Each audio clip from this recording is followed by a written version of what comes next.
Okay, ಇಲ್ಲಿ ನೋಡಿ ಮಕ್ಕಳೇ, ಮಾತೆ ಮುತ್ತು ಮಾತೆ ಮೃತ್ಯು ಈ ಒಂದು ಗಾದೆ ಮಾತಿನ ವಿಸ್ತರಣೆ ಬರೆಯ ಕಲಕ್ಕೆ ಏನಿರಬೇಕು, ಪೀಠಿಕೆ, ಗಾದೆ ವಿಸ್ತರಣೆ, ಉಪಸಂಹಾರ ಅಂತಕ್ಕಂಥ ಇರಬೇಕು. ಇಷ್ಟು ಬರೆದರೆ ಪೂರ್ಣಾಂಕ ಬರುತ್ತಾ ಇಲ್ಲ. ಈ ಒಂದು ಗಾದೆ ಮಾತಿಗೆ ಸಂಬಂಧಪಟ್ಟಿರ್ತಕ್ಕಂಥ ಅರ್ಥಪೂರ್ಣ ವಾಕ್ಯಗಳಿರಬೇಕು. ಸುಂದರವಾದ ಅಕ್ಷರಗಳಿದ್ದಾಗ ಏನಾಗುತ್ತೆ ಅಂತ ಆಗ ಪೂರ್ಣಾಂಕ ಪಡಿತೀರಾ. ಓಕೆ, ಪೀಠಿಕೆಯೊಂದಿಗೆ ಪ್ರಾರಂಭ ಮಾಡ್ತೋಣ. ಗಾದೆಗಳನ್ನು ವೇದಗಳಿಂದ ಮಿಗಿಲು ಎಂದು ಹೇಳುತ್ತಾರೆ. ವೇದ ಸುಳ್ಳಾದ್ರೂ ಗಾದೆ ಸುಳ್ಳಾಗದು ಎನ್ನುವ ನಾನುಡಿಯೂ ಇದೆ. ಈ ಗಾದೆ ಮಾತಿನ ಮಹತ್ವದ ಕುರಿತು ತಿಳಿಸುತ್ತದೆ ಅಂತಕ್ಕಂಥ ನೋಡ್ತೇವೆ. ಓಕೆ, ಇಲ್ಲಿ ಪೀಠಿಕೆ ನೋಡಿದ್ವಿ. ಹಾಗಾದ್ರೆ ಪೀಠಿಕೆ ಇದು ಕಷ್ಟವಾಯ್ತಾ? ಇನ್ನೂ 5 ಪೀಠಿಕೆಗಳಂತ ತೋರಿಸ್ತಾ ಹೋಗ್ತೇನೆ. ಆ 5 ಪೀಠಿಗಳಲ್ಲಿ ಯಾವ್ದಾದ್ರು ಒಂದು ಪೀಠಿಕೆ ನಿಮ್ಗೆ ಯಾವ ಸುಲಭ ಅನ್ಸುತ್ತೆ ಅದು ಬರಿತಾ ಹೋಗಿ. ಓಕೆನಾ, ಪೀಠಿಕೆ ನೋಡ್ತಾ ಗಾದೆಯ ಪೀಠಿಕೆ ಹೇಗೆ ಬರಿಬೇಕು ಅಂತಕ್ಕಂಥ 5 ವಿಧವಾಗಿ ನಾನು ತಿಳಿಸ್ತಾ ಹೋಗ್ತೇನೆ. ನಿಮ್ಗೆ ಯಾವ್ದು ಸುಲಭ ಅನ್ಸುತ್ತೆ ಆ ಪೀಠಿಕೆ ನೀವು ಬರಿತಾ ಹೋಗಿ. ಓಕೆನಾ, ಪೀಠಿಕೆ. ಗಾದೆಗಳು ವೇದಗಳಿಗೆ ಸಮಾನ. ವೇದ ಸುಳ್ಳಾದ್ರೂ ಗಾದೆ ಸುಳ್ಳಾಗದು ಎಂಬ ಮಾತಿದೆ. ಗಾದೆಗಳು ಹಿರಿಯರ ಅನುಭವದ ನುಡಿಮುತ್ತುಗಳು. ಗಾದೆಗಳನ್ನು 5ನೇ ವೇದಗಳೆಂದು ಕರೆಯುತ್ತಾರೆ ಅಂತಕ್ಕಂಥದ್ದು ಇಲ್ಲಿ ತೋರಿಸೋಗಿದೆ. ಆ ನಂತರ ಇನ್ನೊಂದು ಪೀಠಿಕೆ ನೋಡ್ತೋಣ. ಗಾದೆಗಳು ಆಕಾರದಲ್ಲಿ ವಾಮನನಂತೆ ಕಂಡರೂ ಅರ್ಥದಲ್ಲಿ ತ್ರಿವಿಕ್ರಮನಂತೆ ತೋರುತ್ತದೆ. ಅಂತಹ ಗಾದೆಯಲ್ಲಿ ಮೇಲಿನ ಗಾದೆ ಕೂಡ ಅಥವಾ ಮೇಲಿನ ಗಾದೆ ಮಾತು ಕೂಡ ಒಂದಾಗಿದೆ. ಮೇಲಿನ ಅಥವಾ ಕೆಳಗಿನ ಅಂತಾನು ಬರಿತಾ ಹೋಗುದು. ಓಕೆನಾ. ಆ ನಂತರ 3ನೇದು, ಗಾದೆಗಳು ನಮ್ಮ ಹಿರಿಯರಿಂದ ಬಂದ ಬಳುವಳಿ. ಗಾದೆಯನ್ನು ನಮ್ಮ ಹಿರಿಯರು ತಮ್ಮ ಅನುಭವದಿಂದ ರಚಿಸಿದ್ದಾರೆ. ಇವು ಸರ್ವಕಾಲಿಕ ಸತ್ಯ.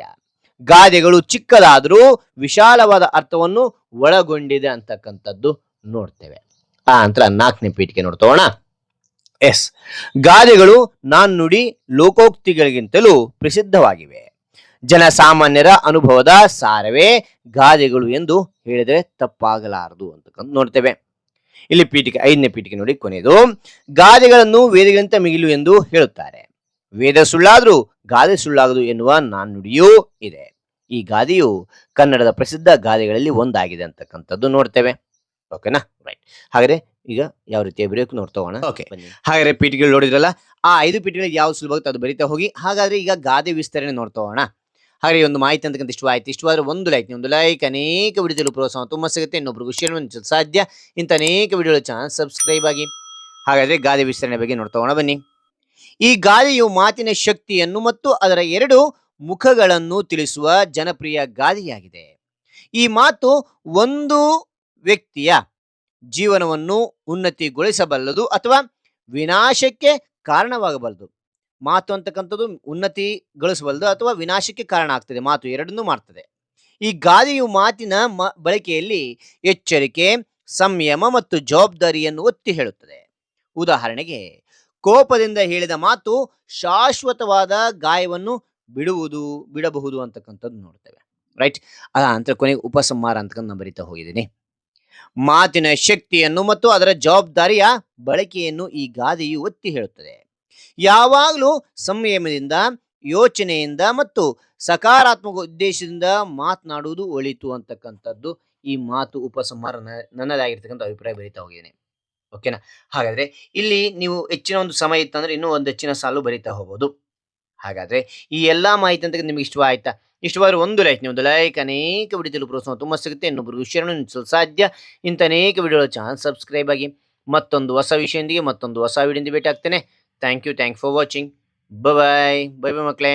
ನಾನು 5 ಪೀಠಿಗಳನ್ನು ತೋರಿಸಿದನಲ್ಲ, ಇದೇ ಪೀಠಿಗೆ ಬರಿಬೇಕೆಂಬುದೇನಿಲ್ಲ. 5 ಪೀಠಿಗಳಿಗೆ ಯಾವ್ದಾದ್ರು ನಿಮಗೆ ಯಾವ್ದು ಸುಲಭ ಅನ್ಸುತ್ತೆ ಅದು ಬರಿತಾ ಹೋಗಿ. ಹಾಗಾದ್ರೆ ವಿವರಣೆ ನೋಡ್ತೋಣವಾ. ಹಾಗೆ ಒಂದು ಮಾಹಿತಿ ಅಂತ ನಿಮ್ಗೆ ಇಷ್ಟವಾದ್ರೆ ಒಂದು ಲೈಕ್ ಅನೇಕ ವಿಡಿಯೋದಲ್ಲಿ ಪ್ರೋತ್ಸಾಹ ತುಂಬ ಸಿಗುತ್ತೆ. ಇನ್ನೊಬ್ರಿಗೂ ಶೇರ್ ಮಾಡಲು ಸಾಧ್ಯ. ಇಂಥ ಅನೇಕ ವಿಡಿಯೋಗಳ ಚಾನಲ್ ಸಬ್ಸ್ಕ್ರೈಬ್ ಆಗಿ. ಹಾಗಾದ್ರೆ ವಿವರಣೆ ನೋಡ್ತೋಣವಾ. ವಿವರಣೆ ನೋಡಿ. ಬೆಳ್ಳಿಗೆ ಕಾಣುವ ಪ್ರತಿಯೊಂದು ವಸ್ತುವು ಹಾಲಾಗಿರುವುದಿಲ್ಲ. ಅದೇ ರೀತಿ ಹೊರಗೆ ಒಳ್ಳೆಯವರಂತೆ ಕಾಣುವ ಎಲ್ಲರೂ ಒಳ್ಳೆಯವರೇ ಆಗಿರಬೇಕೆಂದಿಲ್ಲ.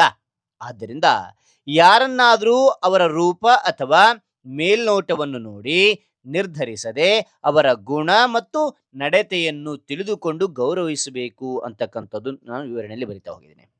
Okay, right. ಹಾಗಾದ್ರೆ ಹೆಚ್ಚಿನ ಮಾಹಿತಿ ಗೊತ್ತಿಲ್ಲ, ಇನ್ನೊಂದು ಹೆಚ್ಚಿ ಮಾಡ್ತಾ ಹೋಗಿ. ಅದ ನಂತರ ಉಪಸಂಹಾರ ಬರಿತಾ ಹೋಗ್ತೇವೆ. ಉಪಸಂಹಾರ ಯಾವುದಕ್ಕೆ ಅಂತಂದ್ರೆ ಇಲ್ಲಿ ಕೊನೆಗೆ ನಿಮ್ಮ ಅಭಿಪ್ರಾಯವನ್ನು ತಿಳಿಸ್ಬೇಕಾಗತ್ತೆ. ಓಕೆನಾ.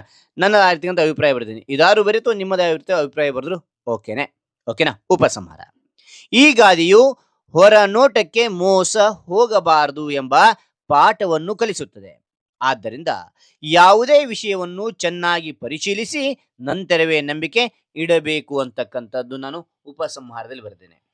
ನಿಮಗೆ ಹೆಚ್ಚಿನ ಮಾಹಿತಿ ಗೊತ್ತಿದ್ರೆ ಹೆಚ್ಚಿನ ಒಂದು 4 ಸಾಲುಗಳು ಬರಿತಾ ಹೋಗ್ಬೋದು. ರೈಟ್. ಹಾಗಾದ್ರೆ ಈ ಎಲ್ಲಾ ಮಾಹಿತಿ ಅಂತ ನಿಮಗೆ ಇಷ್ಟವಾದ್ರೆ ಒಂದು ಲೈಕ್ ಅನೇಕ ವಿಡಿಯೋದಲ್ಲಿ ಪ್ರೋತ್ಸಾಹ ತುಂಬಾ ಸಿಗುತ್ತೆ. ಇನ್ನೊಬ್ಬರಿಗೂ ಶೇರ್ ಮಾಡಲು ಸಾಧ್ಯ. ಇಂಥ ಅನೇಕ ವಿಡಿಯೋಗಳು ಚಾನಲ್ ಸಬ್ಸ್ಕ್ರೈಬ್ ಆಗಿ ಅಂತ ಹೇಳ್ತಾ ಮತ್ತೊಂದು ಹೊಸ ವಿಷಯದೊಂದಿಗೆ ಮತ್ತೊಂದು ಹೊಸ ವಿಡಿಯೋದಿಂದ ಭೇಟಿ ಆಗ್ತೇನೆ. Thank you for watching. Bye.